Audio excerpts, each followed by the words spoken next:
Кийинки спикерибиз биздин Тимур Мон, тоже Америкада 18 жыл жашап келди. Сонун бул жерде Кыргызстанда иш-чараларды кылды. Өзү айтып берет. Чоң рахмат уккандарыңар үчүн.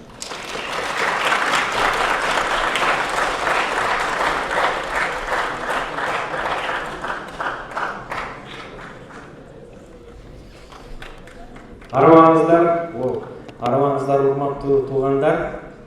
Бир сураныч, ордуңуздан туруп коесуздарбы?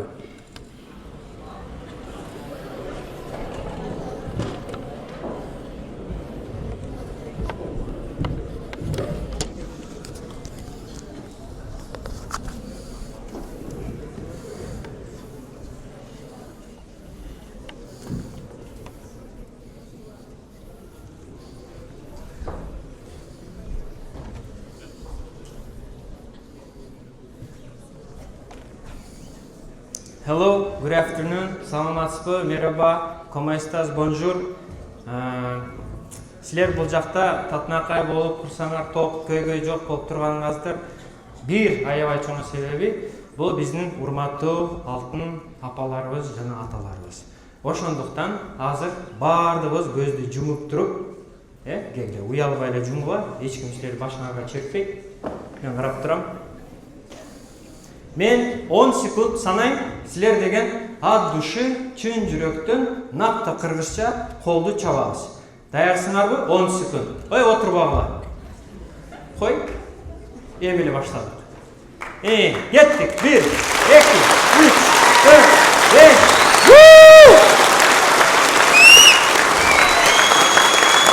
Ай, баракелди, жарайсыңар, отурбай тургула. Болду, токтойбуз, көздү ачабыз, отурбай тургула сураныч.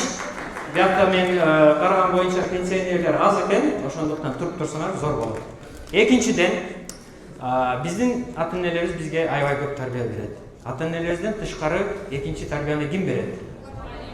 Калла иштейт экен. Бардыңарга 5.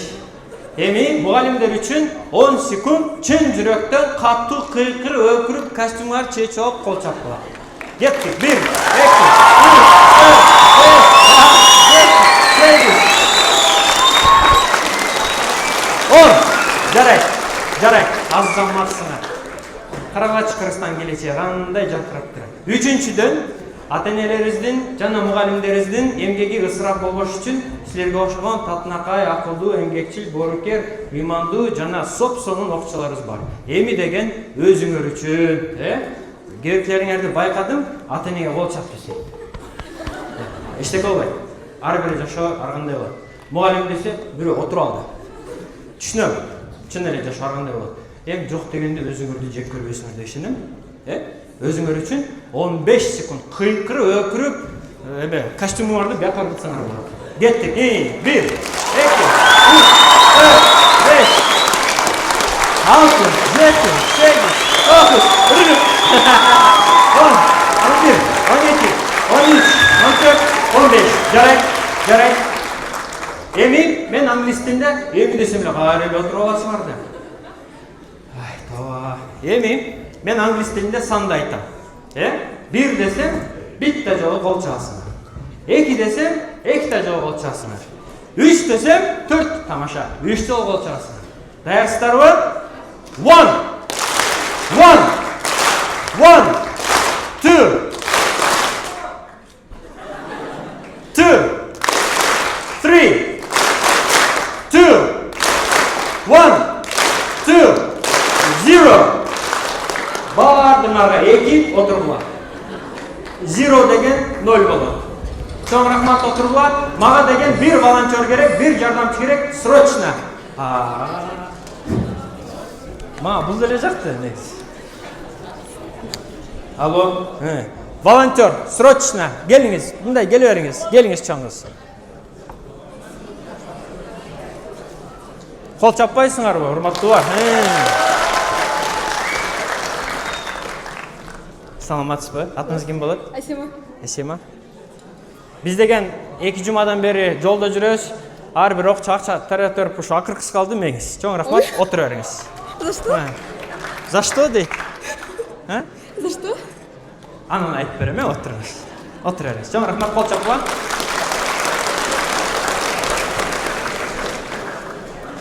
Bizде мындай екен. Бир, эки эме айтып берем, эки анекдот айтып берем. Мен бакы комик эмесмин.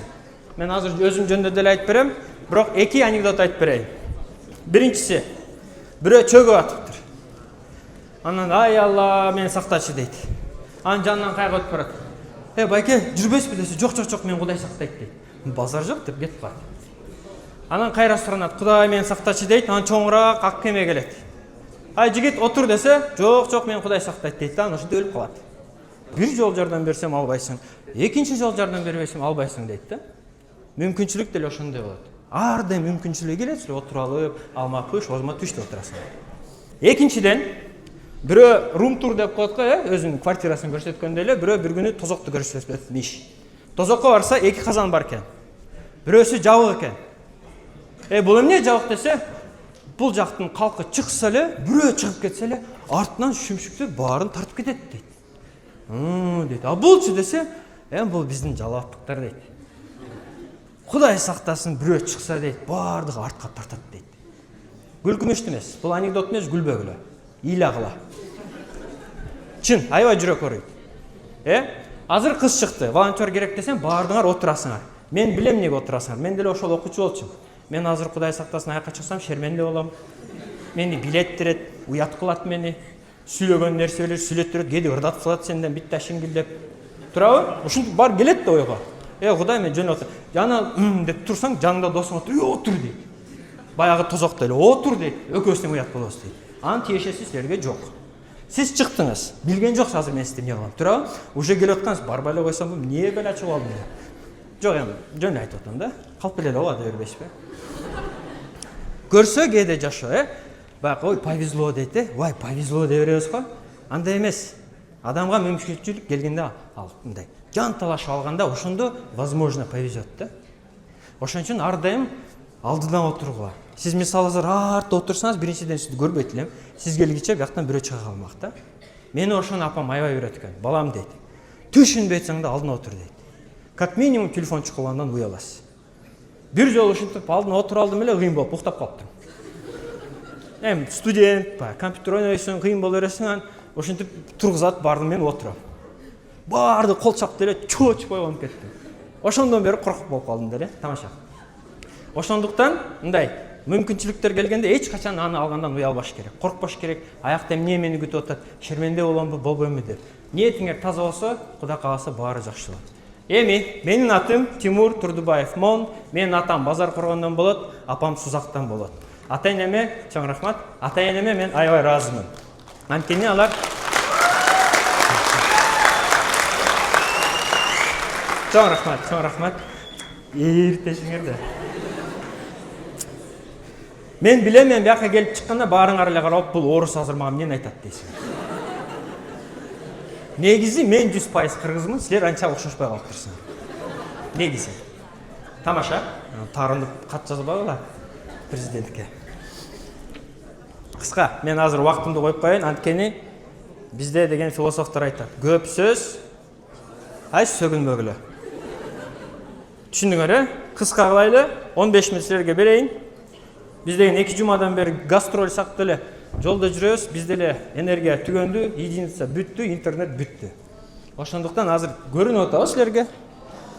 Атайлап эң мыкты сүрөтүмдү койсом көрүнбөйт экен. Next, не деп коет? Next кыргызча эмне дейт? Кийинки. Чоң. Бул менин алтын апам.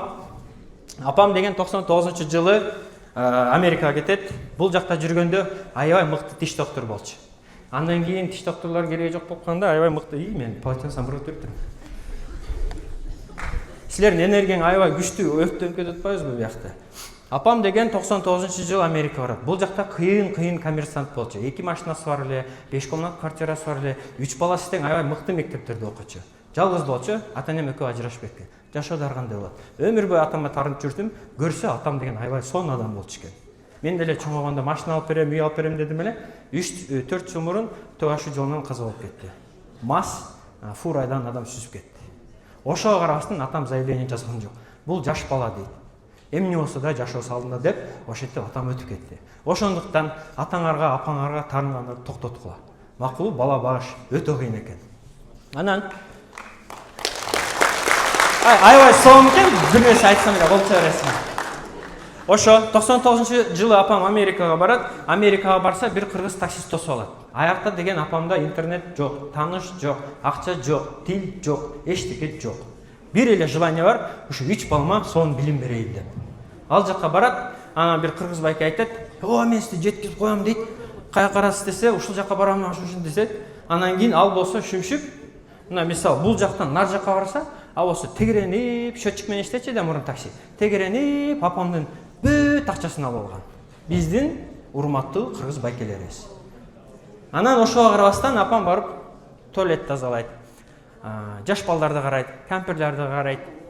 Анан ошого карабастан выходной 2 жумада бир күн берчи, ошол күнү колледж көрүп тур, англис тили бесплатно болчу. Ошону кечки жумда умтулуп атып үйрөнөт. Англис тилин үйрөнгөн соң анан кийин жакшыраак жумуштар пайда болот. Америкада англис тилин билбесеңер эч ким жумушка албайт. Алса деле ошондой кара жумуш кылат да. Анан ал больницада иштей баштайт. Больницада медсестра бар, биринчи доктор бар, анан медсестра бар, анан медсестранын жардамчысы бар, анын жардамчысы бар, анын жардамчысы бар, анан мен апам бар. Түшүнүңөр, жол. Ошо жардамчыга апам жардам берет. Бүт кара жумушты апам болчу. Окуй берчи, иштечи, окучу, иштечи, окучу, иштечи. Анан больница ошо апамды аябай жакшы көрүп калып айтат: "Биз сенин окуңду төлөп берели" дейт. Бар, оку дейт. Анан апам окуйт. 45 жашында окусын баштайт, 55 жашында бүтөт. 55 жашында дипломду алат.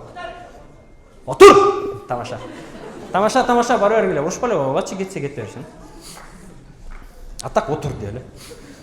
55 жашында апам диплом алат. Биз деген азыр 18-19 жашында чарчадым дейт. Россияга барып эле иштейинчи дейт. Түшүнөм, барып көргүлө. Жашоонун таягын жеп көргүлө. Анча деле дамдуу эмес. Андан апам 99-жылы 2005 жылга чейин 6 жылбы, апамды мен 6 жыл көргөн жокмун. 10 жашымда апам менен коштоштум. Буну Чыңгыз Айтматов Аккемеде да айтып кетет, ушу социалдуу жетим сыяктуу. Биздин көп эле ата энелерибиз тилекке каршы Россияга, чет өлкөгө барып, ушу балам үчүн, кызым үчүн билим берейин деп эле жүрүшөт байкуштар. Турабы? Кимдин ата энеси же тууганы чет өлкөдө иштеген же иштейт азыр? Кол көтөрүп коюңуз, урматтуулар. Кудайга шүгүр, азыр аз болуп калыптыр. Ковидке чейин биз региондорду кыдырып жүргөндө, региондордо сурасаң 80% кол көтөрөт. Ыйлагың келет. Анткени балага деген байлык эмес, ата эне керек экен да. Ошентип, мен апам менен Америка баратканда коштошкондо, апамды кучактаганда менин башым мындай болчу. 6 жыл көргөн жокмун, кат жаздык бири-бирибизге, технология алмагында жок болчу, видео звоноктор жок болчу. Анан 4-5 жылдан кийин баягы мейл чыкты. Ошо менен интернет клубка барасың, бир нече акча төлөйсүң, 1 саат отуруп апама арманымды жазчым. Апа, мен сизди аябай сагындым деп. Ар бир жаткан сайын жаттым, тынч, жастыгым, генч, тилим, Куран тилеген урман деп туруп, апама эле жанына баргым келе берчи. Аябай мындай түшүмдө учканды үйрөнүп алдым. Түшүмдө баягы ар кандай эмелер келе берет го, монстрлар. Анан мен качам, ошо монстрдан качып баратып, секирсем, учуп кетсем, түш экен деп, анан спокойно түшүмдө учуп, апама кетип калчумун. Ошентип 2005 жылы наконец-то апам менен жолуктук. Апама аябай чоң рахмат, анткени мен Америкага барганда көп эле эмигранттарга окшоп кыйналган жокмун. Америкага бардым, 2 этаж үйгө кирдим, анткени апам 6 жыл эшекте иштеген. Мен аякка барганда дап-даяр жашоого бардым. Апам мага айтты: "Балам, сенден бир эле нерсе керек, жакшы оку" деди. Аны өмүр бою какшап жүргөн. Өмүр бою жакшы окуганбыз. Өмүр бою отличник болуп жүрдүк, бирок тентек болуп жүрдүк. Аябай жакшы микс экен, силерге совет этет мен. Анан кийин мектепти бүттүм. Мектепке барганда мен ойлочумун, мен азыр бияка келип, эң гангер башы мен болом деп. Көрсө, биздин мугалимдер алтындай экен. Тентексиңби, эшексиңби, билим берген аябай аракеттенет биздикилер. Азыр деле бирөө чыгып барса, отур дейт. Америкада эмне дейт? Тезирээк чык дейт. Билесиңерби эмнеге? Башкаларга тоскоолдукту кылба дейт. Окуйм дегендер окуйсун, окубайм дегендер чыга берсин дейт. Ошондо көзүм ачылды. Көрсө биздин мугалимдер кыйын экен. Анткени мен Америкага барганда мектепте жүргөндө гап жок, англис тилинен кыйналдык. Бирок математика, физика, химия, биологияны татыраттык. 700 окуучунун ичинен мен 7-чи болуп окууну бүттүм. Биринчи эмес, бирок акыркы дагы эмес да. Анан университетте чаппа эле койгулачы, бүтүрүп коеюн тезирээк. Анан университетке бардым. Университетке мен барып атканда издедим. Мен деген 20 университетке тапшырдым. Ар бир университетке тапшырганда алмалда $150 төлөчү. Ар бирине. Апам айтты, балам болду дейт. Ар бирине эле $150 төлөп тапшыра эле бирөөнү тамда дейт. Мага ошо 20 университеттин где-то 12си жооп берди, 8и мени алды, калгандары очередке коюп койду. 3-4 акысыз оку деди. Анан Алмалда деген бир аябай жакшы университет бар эле. Ал мага кичине эле акча берди, ошо жанталашып көк беттен ошого барып алгам. Ага контракт төлөдүк. Аябай көп акча карыз аласың, аякта деген жылына $40,000 болчу. Общага $10,000, китептерин $5,000. Эсептегиле, биякта мындай зарплата таппайбыз кээде. Ошол жакта мен 4 жыл окудум биология багытында. Анткени Америкада тиш доктор болом десең, биринчи биология же химия же физиканы окушуң керек. 4 жыл. Андан кийин барып туруп дагы тапшырасың. Андан кийин 2 жыл бекер иштейсиң. Анан эсептесем аябай көп экен деп туруп, ошол университетте эле бизнес менен алектен баштадым. Университетте бизде 16,000 окуучу бар эле. Бизде деген мындай эле бир айыл, ошо айыл университет эле болчу. Анан ошо айылдагы балдар деген бир күнү мындай Жалал Абадта мисалы концерт болот. Ошо концертке 16,000 адам барам дейт. Алмалда такси жок, анан студентте ичем дейт. Андай мындай кылам дейт. Анан мен дегенем Жалал Абадтыкмын да, шустрыймын да. Анан американский автобустар бар го, сапсар автобустар. Ошону арендага алам. Экөөнү арендага алам. Анын ичиндеги билеттер сатып баштадым $20. 1 саатта сатып бердим. Дагы барбы дейт. Аме дедим, дагы бир автобус алдым, саттым, дагы бир автобус салдым. Ушинтип 16 автобус саттык. $16,000 таптык. Биринчи курста. $16,000. Эми колчакса болот. Анан ошо компания биз стартап кылып, ар кандай эмелерге катышып атып, аягында компанияны саттык. Ошондо эле мен түшүндүм, бирок биология сабактарына бар дейт да, мен компьютерге кирем, бизнеске кирем десе, кирбейсиң, сенин багытың башка, киргиздирбей койгон. Анан макул деп туруп университетти бүттүк. Университетти бүткөндөн кийин Нью-Йоркко барып иштедим бир компанияга. Алар болсо технологический компания болчу, $60 миллион сатылып кетти, бирок сатуулардын астында мени жумуштан куулайт. Эмнеге? Мен анткени компьютерде отуруп алып, кыймыксыз мүлктү кечке тиктеп отурчумун. Риэлтор болгум келчү, эшикке чыгып, үй саткым келип атты. Анан ошол как раз мени жумуштан кетиргенде мен аябай жыргап барып, 1 айдын ичинде лицензияны алдым. Анан жумушка барсам, апам дагы сарсынып атып, балам, бул жумушта зарплата жок, эч ким акча бербейт, сен үй сатсаң, пайыз аласың, сатпасаң, эчтеке албайсың дейт. Анан мен да президентим дагы келет, ал дагы айтат, 6 айга акчаң барбы дейт. Менде 6 мүнөткө акчам жок болчу, 6 айга эмес. Анан эмне болот экен десем, акча жок болот, ошондой мындай дейт. Анан экөөбүз спорт этебиз. Мен деген сизге караганда жумушка эрте келем деп спорт этебиз. Ошол жакта мен канча 4-5 жыл иштедим. Бир да жолу ошол президент мага чейин офиске келген эмес. Ар дайым мага чейин барчу. Мен 7-де келчүм, ал 7:30 келчү. Анан Джесси Клайн деген бир чоң сатуучу келчү, ал 8-де келчү. Анан ал ошентип 2 жума келе берет, мени карайт, өтүп унчукпайт да, сүйлөшпөйт менен. Анан ошо 2 жума келди, анан бир күнү айтат, сен эмне биякта эрте келесиң дейт. Мен айттым, ушундай, апама үй алып бергим келет, аябай катуу иштегим келет десем, мен бир клиентим бар эле, көрсөтүп койчу дейт. Анын клиентин алам, 6-7 квартира көрсөтөм, анан 8-чисин көргөндө алам деп атат. А биз жумушка барганда 1 ай бизди үйрөтөт, 1 ай үйрөтөт. Мен жумушта 2 жума. Мен уже квартираны алам дегенде президентке барып айттым. Алам деп атат, сиз бизди үйрөтө элексиз, дальше эмне кылам десе, "Во" дешембей, өзү келип отуруп жардам берди. Ошол тапкан акчаны апама колуна карматтым дагы. Ошондон ары апам сарсана болгон эмес. Андан кийин 2013-жылы кыймыксыз мүлккө кирдим. 2019-жылга чейин ошол сферада алектендим. Бирок мен иштегенде Кыргызстанда тайнем өтүп кетти, атам өтүп кетти, үкам өтүп кетти. Ошо баардыгын мен болсо видео менен коштоштум да. Мага бул жаккан жок. Анткени бизде каза болуп калса эле 1-2 күндө эме болуп коет, келем десең деле жетишпей каласың. Анан ошондо жашоону кайрадан ойлоно баштадым. Мен эртең жумушка барбай калсам, мага эч ким акча бербейт экен деп. Анан ошол маалда как раз тапкан акчамды инвестиция кылып, инвестиция деген билесиңер, акцияларды сатып аласыңар. Tesla, Facebook, Google ар кандай компанияларга акчам киргизе бергем деп, $5,000 киргизип койгом, бирөө айтты, унутуп кой деди. Унутуп коюп жүрө бергем. Анан бир күнү карасам, $5,000 $15,000 көтөрүлүп кетти. Бул зор жашоо экен дедим, бирөөгө акча берип койсоң өздөрү иштеп жүрө берет деп. Анан ошентип туруп изилдей баштадым. Эмнеге технологический компаниялар ушинтип өсөт деп. Эми түшүндүрүп берейин. Мисалы, строй компания бар, сиз курдуңуз. Сизде 100 квартира бар. 100 квартираны канча адамга сата аласыз? 100. Туурабы? Болду. Башка кайра жаңы куруш керек, кайра жаңы сатасыз. А Facebook'та эмне 100 адам отурабы? WhatsApp'та 100 адам отурабы? Instagram'da 100 адам отурабы? Түшүндүңөрбү логиканы? Бир жасайсыңар, аны элдер бире берет. Анан, конечно, караш керек, эме кылыш керек, элдерди жумушка алыш керек. Анан мен да андай суктан баштадым, мен да ошондойду кыймылсыз мүлккө киргизем деп Юрто деген компанияны негиздейбиз.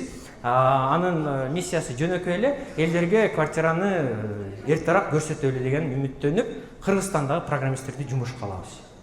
Кыргызстанда ошол маалда менде 5-6 бала иштечү. СММщикке биз 300 доллардан өйдөтөлөчүк. Стажировкаларга келгенде 200дөн өйдөтөлөчүк. Дизайнерлерге 500дөн өйдө. Маркетологторго примерно ошончо, программисттерге 1000-1000 жарымдан өйдө. Бизде бир бала барды 3,5 миң төлөчүк, ал 2 адамдын жумушун аткарчу. Анан ал баягы агай айткандай эле Алматыдан же Украинадан же Россиядан бир жумуш келсе, алар кетип калчу. Бир адамды табыш үчүн 6 ай убакыт кетет. 3 ай издейсиз, жумуш каласыз, 3 ай үйрөтөсүз, 6 ай иштейт, анан кетип калат. А мен кайра издейм. Анан ошондо мага идея келди. Андан көрө Кыргызстанда ушунча сонун акылдуу балдар бар экен, кээбиркилерине просто кээде мүмкүнчүлүк жетпей калат деп үйрөтүп баштадык. Акысыз. Эме кылып койсуң. Бул короче бир сүрөт. Мен эме болгом, жумушта эң мыкты сатуучу болгом. Ошондо мен жөнүндө газеталар жазган болчу. Кетириңиз.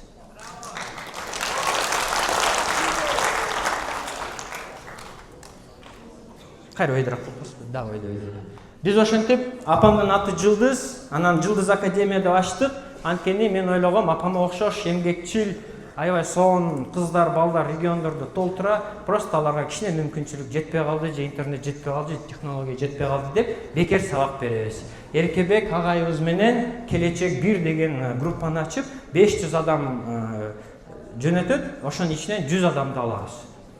100 адамды алып туруп, дагы 30 адамды мен комиссия мыкты окканда, акырын 30 адам кошуп койгом. Ошо 130 адамды биз 3 айбы, тамаша 6 ай бекер окуттук. Азыр алардын ичинен мен мындай эле аттарын айтып кетейин. Айгерим деген кыз Жалал Абадтын айылында окучу. Айылында интернет кармабайт экен. Адырга чыкса кармайт экен. Телефону жок, компьютери жок. Атасын күтөбү же байкесин күтчү. Ал жумуштан келгенде телефонун алып туруп, адырга чыгып туруп биздин сабактарыбызды көрчү. Анан тетрадкага компьютерди мындай кадимкидей чийгилеп, коддорду жазчы. Анан ошону биз көрүп калгандан кийин аябай боорум ооруп туруп, Америкада досторуман компьютерлерди чогултуп 30 штукту. Ошо эң мыкты 30 окуучуга тараттык. Айгерим азыр University of Washington'da окуйт, Сиэтлда. Бекер, айылдык кыз, бекер окуйт. Мен 40 миң төлөгөм, ал бекер окуйт. Андан нары Наргиза Рыспек кыз азыр Чикагодо, кээде көрүп калсаңыз керек, блогер болуп калды, IT жакпак деп жүрөт. Андан нары Турат агай өзү ишкер, өзү кыргыз тили мугалим болчу, ковид маалында жумушсуз калды, биз менен окуду. Азыр деген аябай кыйын адам, өзүнүн компаниясы бар, тиркемелерди жасайт. Аруке деген кыз Аксы айылынан, Жалал Абадтан. Ал дагы аябай жакшы окуду, Италияда азыр бекер окуйт. Мен менен компанияны негиздеген бир досум бар эле эмес, бар, Тилек деген. Ал 30 жашында, ушу биздин жумуш менен алектенип, өзү да окуй баштады. Азыр 37ге чыкты го дейм. Азыр Россияда иштейт, Москвага. Үйдө эле отуруп, жакшы зарплатага иштейт. Жакында Казакстан келди. Тилекти алып кетебиз деп. Ал отуруп эркелейт. 15 мүнөт өтүп туруп, дагы 5 мүнөт ошой эле. Ал эркелейт. Мен 3 балам бар десе, Казакстанда компания билесиңер эмне дейт? Окусын төлөп беребиз дейт. Мен машинам бакты десе, машина дагы беребиз дейт. Мен үйүм бар эле, көчкүм келбейт десе, көчтүрүп беребиз, үй беребиз деди. Элестетип атсаңар? Биздикилер аран компьютер берет. Ошо. Андан кийин Келечек 2 деп кылдык. Ошо биринчи группадан чыккан 30 адамдар менен экинчи группаны окуттук. Ага уже 2700 адам катышты. Аякта ар кандай багыттарды коштук. SMM, UX UI, Project Management, мобилография, ар кандайларды коштук. Менин Америкада жүргөн досторум сабак бекер берем деди. Биякта деген билимге суусаган адамдар көп болгондон кийин идеяны эле мен просто көпүрөөк болуп бердим да. Андан нары токтоңуз эче, жылбай турасызбы? Андан кийин биз YouTube'га сабактарды киргизчик. Анан түндөсү мен карасам, саат 12ден 4кө чейин аябай көп просмотр болот экен. Ошонун ичинен 70% аял зат экен. Анан аялдар менен сүйлөшүп баштадык. Эмнеге десек, эртең мен турам дейт, баламды кийгизем, мектепке жөнөтөм, уйсайм, анан күйөөм турат, аны жумушуна жөнөтөм, анан кичинекей балам турат, аны садикке апарам, анан кайненем келет, муну кылам, тигини кылам, антем, мынтем, анан кайра күйөөм келет дейт, анан балам келет дейт, анан ушинтип атып, деген 12 болуп калат дейт. Анан 12-де шашпай, баарын уктатып коюп, саат 4-кө чейин салып көрөм дейт. Ага, деп туруп, биз концерт кылабыз театр опера балетте. Ошон үчүн бул аябай символичный болуп атат мага. Театр опера балетте биз концерт кылабыз, чырак деген. Билеттерди, биринчи рядтарда Америкада жүргөн айтишниктерге кымбат сатабыз. Бир ряд $500 деп сатып беребиз. Аларга айтабыз, мен барбайм дейт. А сен келбе дедим. Сен акчаңды бер, сен ордуңа жетим балдарды отургузабыз деп, бүт 800 место бар эле, баардыгын сатып бердик. $15,000 чогулттук, ошону деген мугалимдерге төлөп 9,000 аялдарды бекер окуттук. UXUI, Project Management, SMM'ге. Азыр алардын мыкты чыккан окуучулар аябай көп, баарын айтып бергенин пайдасы жок. Ошондуктан мен силерге айтор сөзүм үч эле. Англис тилин жакшылап өздөттүргүлө, үйрөнгүлө, технология деп коет, азыр прикол болуп баратат. Ошону жакшылап карагыла. Анан эң акыркысы бул жашоонун философиясы өмүр бою окуганы аракеттенгиле. Мен мурун ойлочумун, мен мектепте окуп бүтүп анан кыйратам, университетке бардым. Мен университетти бүтүп кыйратам дедим. Анан бир нерсени түшүндүм. Адам деген акылдуу болуш үчүн, жакшы болуш үчүн өмүр бою окуш керек экен. Ал кандайча ар күнү эле 8 сааттан эмес, 1 сааттан эле бөлүп койсоңор, тайнем айтчудай, жакшы болуш аста-аста, жаман болуш бир паста дейт.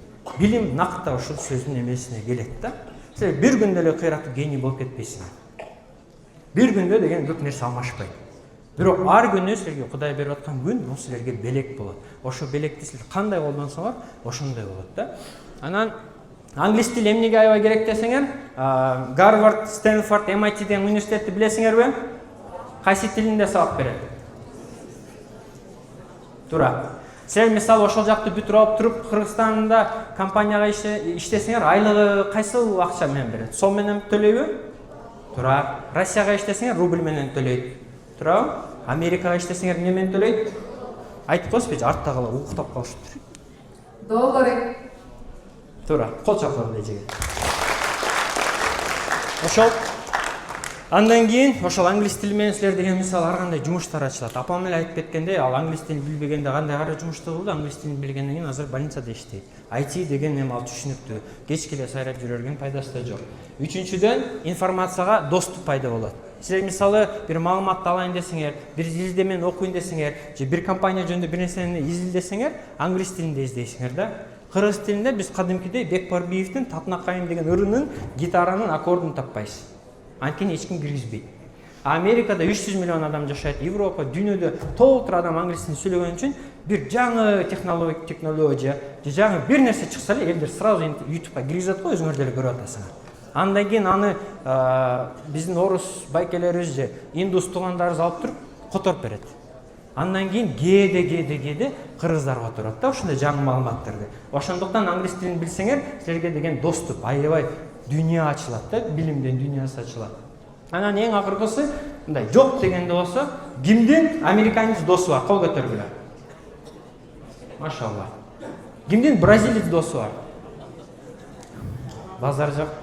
Араб достору бар экен, Кимдин итальянский жездеси бар? Барбы? Аты ким? Биз экөөбүздүн жездебиз эмеспизби? Бир итальянец Нью-Йоркто оштук эжебиз менен таанышып калат, ресторанга барат. Бул өлө кымбат ресторанга барат. 5 жылдыздуу ресторанга барат. Ресторанга отурса, кашык алып келип берет да. Биздин оштук эжебиз кашыкты алып туруп, салфетка менен сүртүп атат. Итальянец шок болуп туруп, сүйүп калыптыр ошол маалда сүйүп калыптыр, анткени анын да чоң энеси Италияда накты ошондой экен да. Бул деген кымбат ресторанда кашыкты деген ал хирургияга киргизсе болот да. Ушунча таза, биздин оштук эжебиз тазалап атат да. Ошону эстеген сайын күлкүм келе берет. Бирок ошонун свадьбасына бардык Италияда. Аябай сонун свадьбага бардык. Биз алар ушу итальянский туугандар менен кайсы тилде сүйлөштүк деп ойлойсуз? Туп-туура англисче сүйлөдүк. Мен итальянча билбейм, алар кыргызча билбейт, ошондуктан англисче сүйлөшөбүз. Жакында бир инвестор келип кетти. Кытай болчу экен. Ал англисче сүйлөйт, мен англисче сүйлөйм. Мен кытайча билбейм, ал кыргызча билбейт. Түшүнүп атасыңар логиканы. Англис тили деген силерге аябай көп жол ачат. Эме кылбайсызбы? Next. Эми технология эмне үчүн керек? Бул жок дегенде өзүңөрдүн өнүгүүңөргө аябай чоң жардам берет. Технологияны окуган сайын ар кандай нерселерди үйрөнсө болот. YouTube'дан үйрөнсө болот. Азыр чөнтөгүңөрдө Эсенгел жагай айтып кеткендей чоң университет бар чөнтөгүңөрдө. Любой информацияга доступ бар. Гарвардтын сабактары компьютер CS50 деп коет. Компьютер сайенс сабагы ушундай театрда өтөт. Тоотур адамдар өтөт. Ар бир отурган адам $70,000 почти төлөйт жылына. Ошол сабактарды мен бекер көрөм. Неге? Анткени мен англис тилин билем, ушундай маалымат бар экенин мага жетип кирилген, мен ошол сабактарды англис тилинде көрөм. Анан мага өзүмө деле көрүнбөйт аткан. Силер англис тилин билип, технология жакка кирсеңер, мисалы ушундай окуялар көп. Кыргызстанда жашап туруп Америкага иштеген. Мен кечен окатта жүргөндө бир окуучум бар экен, Яндекс Еда деген компанияга иштейт экен. Апасынын буту сынып калыптыр, менин окуучубуздун. Ошо апасын карайм деп айылда жүрөт. Айылда отуруп алып туруп, Яндекс деген ал деле чоң технология компания, ошого иштеп жүрөт. Ошо. Урматтуулар, 5 минут калды. Кичине базар кылбай туралычы. Биз деле чарчадык, мен бuyakta пышып отам аябай. Бүтүрүп салайлы, анан чогуу кетебиз. Анан эң акыркысы технология аябай эмнеге керек десе, бизде деген ааламга жол айылдан башталат дейт.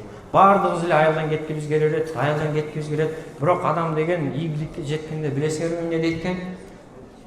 Бактылуу жашоо акчада эмес дейт экен, бай болгондон кийинчи. Анан келет, айылга келет, поле салат, мектеп салат, мечет салат. Уже бай болгондон кийин адам айтат экен, акча деген бул мындай эле экен деп коет да. Мен ошону силерге да каалайм, ушинтип ийгиликтерге жетип, бай болуп туруп, анан мага айтасыз, агай бай болгон анча деле эмес экен деп. Эме кылып коесузбу эжеке? Следующий. Эми эң акыркысы lifelong learners. You have to be curious, always ask questions. Мындай кылайынчы, мен англис теле бүтүрүп салайынчы. Lifelong learners, you have to be curious, always ask questions and seek answers. Also, if you're a lifelong learner, you will always be on trend. You will always be ahead of everybody else. Understood? And last but not least, if you are a lifelong learner, you will always be investing in your future and you will always be happy. Ошо. Thank you деген баардыгыңарга чоң рахмат.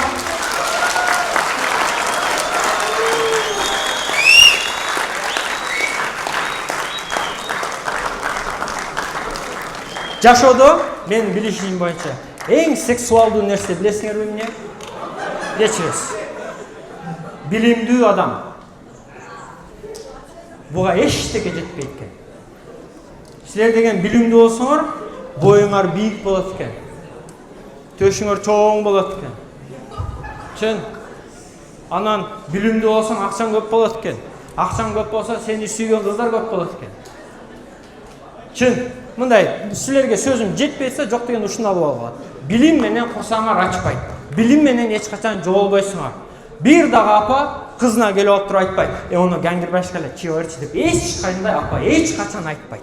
Айтса, билимдүү экен, карап койчу. Кээде квартирасы бар экен. Кээде адамдарга квартирасын ата-энеси алып берет. Бирок мен айткыдай, эң сексуалдуу, эң татынакай нерсе адам бул аябай билимдүү болгондо. Бир нерсе да айтып кетейинби? Эмнеге билимдүү адамдар сонун? Биринчиден, билимдүү болгондо байлыкка жетесиз, бай болгондо адам эмнени ойлонот экен? Экологияны ойлонот, тазалыкты ойлонот, ден соолукту ойлонот, атасын ойлойт, апасын ойлойт, чөйрөнү ойлой баштайт. А силер өзүңөрдү курсаңарды араң-араң тойгузуп жатсаңар, эмнени ойлойсуңар? Билейин, битте шаварма жесем азыр кетте майрам болмок деп. Анан достоңардан карызга сурап жүрөсүңөр. Карызга акча берип койчу, шаварма жеп алайын деп. Анан алдыда отурган балдарды шылдыңдайсыңар. Бул ботаник деп туруп, анан 10 жылдан келип жумуштурайсыңар, акча сурайсыңар карызга. Турабы? Эмнегедир билимдин баркы түшүп баратат. Менин аябай жүрөгүм ооруп жатат ошого. Ошондуктан силерден бир сураныч, мен Жалал Абадта төрөлгөн эмесмин, мен ата-энем бuyakta төрөлгөн. Кеттикпи? Кетейли, тажап кетишти бuyак. Кетейли? Жакында мен Караколдо бир кичинекей бизнесим бар. Тоонун чокусунда бир үй салып салгам. Аны деген туристтерге акчага, арендага берем. Кыргыздарга айтсам, өлө кымбат дейт. Туристтерге берсем, wow, it's so amazing, oh my god дейт да. Oh my god деп. Аябай сонун экен да. Өзүңөр деле ойлосоңор, силер үй салдыңар. Аябай көп иштедиңер. Анча-мынча карызга аласыңар. Байли. Жөн отургула дейсиздер. Тамаша. Бизде брошюралар бар. Брошюраларды алгыла, толтура маалыматтар бар. Мындайда биз канча билимдүү болсок, биз ошончо бай болот экенбиз. Биз бай болсок, жаныбызда жүргөн ака-акаларыбыз, сиңдилерибиз бизди карап туруп айтат экен, мен да чоңойгондо ушундай байкеге окшош болгум келет дейт да. Аягын, майли азыр деле ала бересиң. Ошол кыскасы, тоодо бир коттеджим бар. Ал коттеджим Instagram анча деле эмес экен. Аны азыр токтоп тургачы, акыркы эмен айтып берейин. Отуруп тургула, суранычы. Акыркы нерсени айтып коеюн. Бардыңарга жетет, чын. Толтурап келдик. Чемодан менен келдик эле, Бишкектин чемодан жарымы ушу брошюралар. Улантып берейинби? Точно. Силерге эле айтып берейинчи, микрофон артта угулбайт экен. Кеңиз. От души чайлашайлы. Анан ошол кыз мага жазат. Сиздин инстаграмыңыз аябай начар экен дейт. Эмнеге дейт? Десем, мен сиздин сонун бизнесиңиз бар экен, анан же сүрөтү жок, же мунусу жок, эчтекеси жок дейт да. Макул дедим. Эмне кылып бересиз десем, мындай мага план жөнөттү. Бүтүн, детально сонун жазып берди. А мен ойлоп калдым, бул университетте окуган чоң адам окшойт деп туруп, канча сом десе, канча дейт? Билесизби? 800 сом дейт. 800 сом Нью-Йоркто бир кружка кофе ала албайсыңар. Бир кружка кофе Нью-Йоркто 800 сом турат. Тамеки чеккендер бар болсо керек, бир пачка Marlboro $15 турат. Бул кичинекей кыздын жумушу мага ошончо керек болчу, ал өзү менин каяктан тапты билбейм, жазды, анан ошонун эмесине кирсем, билесиңерби канча жашта экен? Жашын билбейм, канчанчы класста экен? 8-класс. Силер азыр алма пыш, озма түш деп жүргүчө, бир кичинекей кычык-пычыкта жүргөн бир кичинекей кыз уже иштеп жүрөт. 14 болуп калат, 14 жашта мен ошонча сүйүндүм, аябай жыргадым. Мындай колдогум келет да, ошондой адамдар ошентип жазып, байке мынтип кылбайлы, тигиндей кылбайлы, анан десеңиз, канча сом десең, 800 десең, көбүрөөк бергим келет да. А кээ бирки окуучулар бар, тааныбайм аларды деле жазат да, агай акча бериңизчи мага дейт. Эмнеге? Агай акча карызга берип турасызбы? Мен сени тааныбайм. Анан жооп бербей койсоң, таарынат мага сөгүп. Эмнеге мага акча бербейсиз дейт да. Кызык экен дедим да, силер деген акча деген бул бартер. Мурун деген бир нерсени алыш үчүн, мисалы сизде бадыраң бар, менде кокон келерс бар. Экөөбүз кантип алмашабыз ошону? Сиз айтасыз, мен сага экөөнү берем, мен сизге айтам, үчөөнү берем десек, майли деп алышабыз, туурабы? А бияка барсам, эже айтат, жок, мен бадыраң сонун бербейм дейт. Ошондуктан акча пайда болгон, ошондой вопростор кичине азыраак болсун деп. Акча деген бул экөөбүздүн ортодогу көпүрө. Түшүнүп атасыңарбы? Кой, мен турайын. Видеого тартып атат биякта. Ошол достор, жашоо деген аябай сонун, күтүп жүрө бербегиле, эртең анан муну кыйратам, бүгүн анан баштайм, анан атам мага ушинтип деле, апам мага тигинтип деле депчи. Азыр деген жашоо башкача, жашоонун директору, вице-мэри, президенти силерсиңер. Өзүңөр жашооңор өзүңөрдүн колуңарда. Силерде деген мындай американский бир жакшы сөз бар. If you think you can do it, you are right. If you think you can't do it, you are right. Ким которуп берсе 1000 сом берем. Келиңиз. Достор, бул деген маданияттын үйү, биякта кол көтөрүп сүйлөйбүз. Келиңиз. Если ты думаешь, что ты сможешь это сделать, то ты прав. If you think you can do it, you're right. If you think you can't do it, you're right. Если ты думаешь, что ты не сможешь сделать, то ты прав. Ай, баракелле, караңыз. Сонун. Муну даже керек американецтер которо албайт башкычтар. Ошондуктан баарыңарга чоң рахмат. Мен силерди баарыңарды жакшы көрөм. Кичине башкача презентация болсо кечиресиздер. Мен жакында ата болгом, ул болгом, баламды ушунча сагынып атам.